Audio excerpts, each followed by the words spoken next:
10% of all the new cars sold in Iowa come from the Karl Auto Group. Our neighbors trust us to have the largest selection and the highest standards. To our current customers, thank you. And to our future customers, see for yourself why Karl drives Iowa. Your dealer for life, it's the Karl way.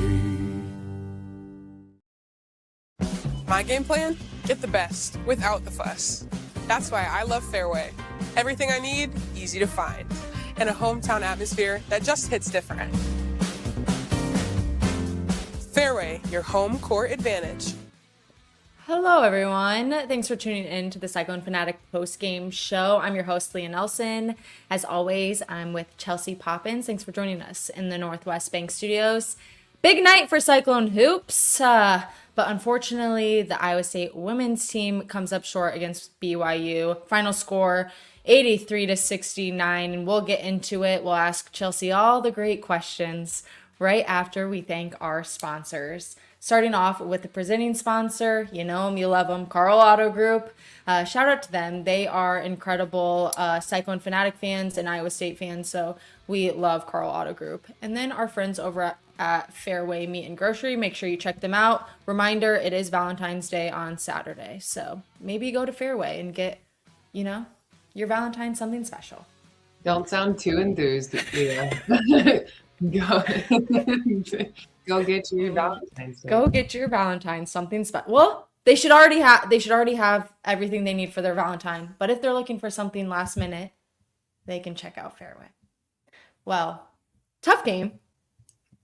Not the best game. And it's frustrating, I feel like, because our last post-game show was just so positive. We were like, this is the team that's won 14 in a row, and then it kind of felt definitely off tonight, and there was probably a lot going into it. BYU was playing a good game, but also I feel like maybe Jada Williams getting into foul trouble early on kind of made Iowa State off their game a little bit. But kind of what are your initial thoughts after that? I think it exposed a weak point in our offense, is that when she's in foul trouble, we don't have somebody to take over that.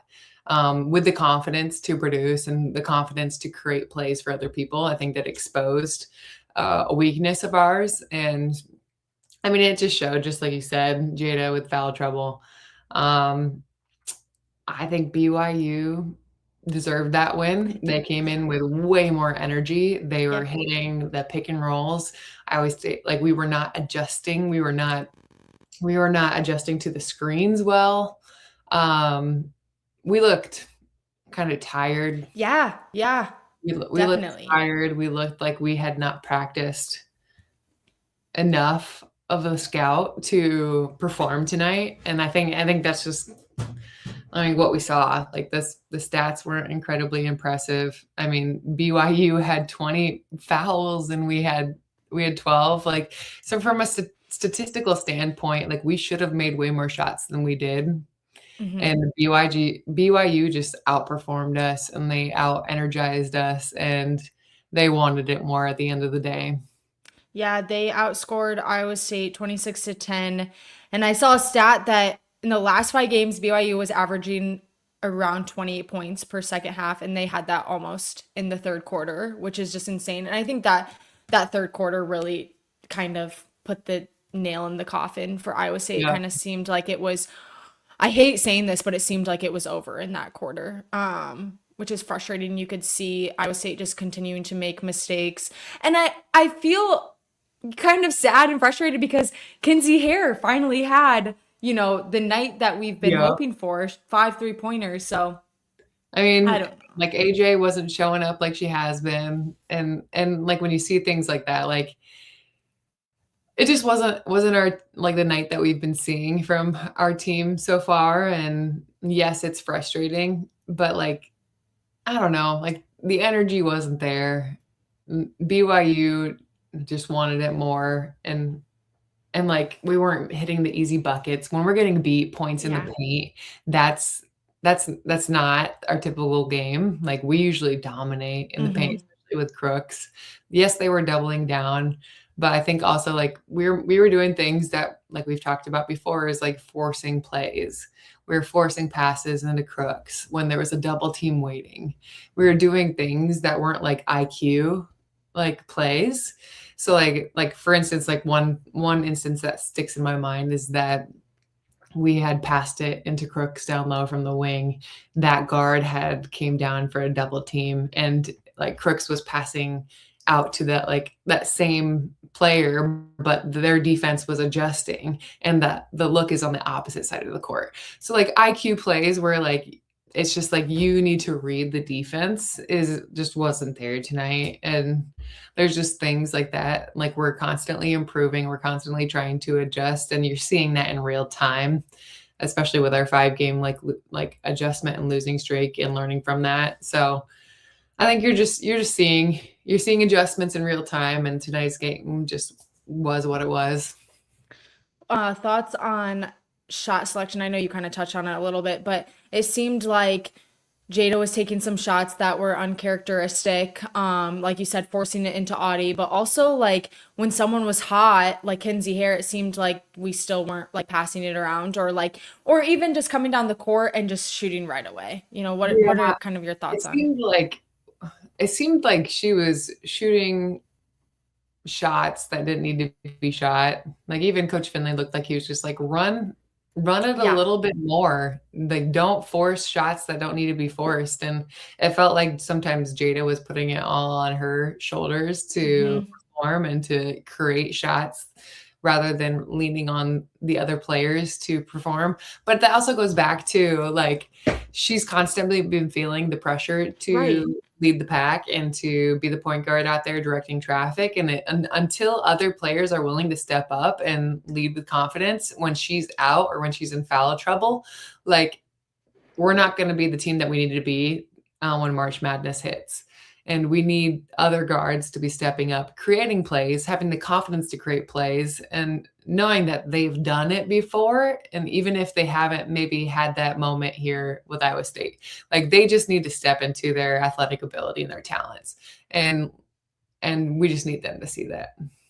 Yeah, and we've said that before. Even last game, we could tell like we needed someone to be able to step up when Jada wasn't, controlling the ball or she was out. And then we saw that tonight when she was on the bench with a few fouls. And so it's until someone is able to step up, I feel like we might be continuing. And we talked about that leadership too in our last, in the last game. We're talking about like who needs to step up and why we're not seeing it.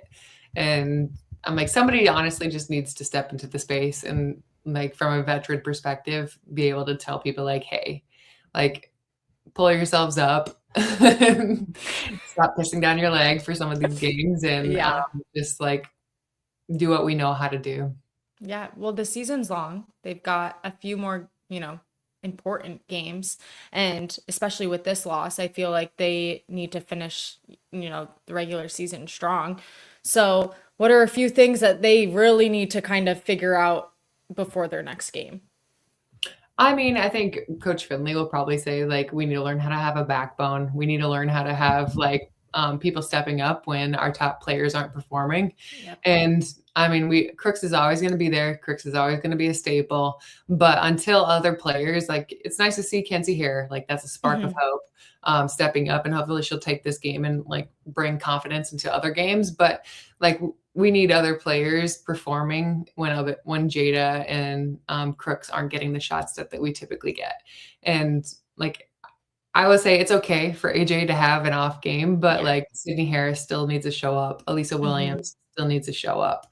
Other players still need to show up. And like that just, I mean, it really comes down to leadership and having the ability to lead a team. And right now we haven't really been seeing that exactly from, we're seeing sparks of hope from Jada. We're seeing sparks from Crooks, but it's hard to lead from a post player perspective. And we need like guards to vocalize and guards to lead the pack. So I'm hopeful and I'm like looking forward to seeing other players be more vocal on and off the court in order to create a team that we ultimately need for March Madness. Well, the good thing is we know Iowa State can play great basketball. And we know that they can kind of turn it around. And so I think they are going to take this game, put it in their back pocket, know what they need to learn from, and just kind of figure it out because they gotta. And they play Kansas State on Sunday, February 15th. But make sure you guys tune back in because Jake and Jackson will be doing a post-game show for the men's after the men's game. So make sure you check that out. Shout out to our sponsors, Karl Auto Group and Fairway. Thanks, Chelsea. Shout out to Aiden for producing. Go Cyclones.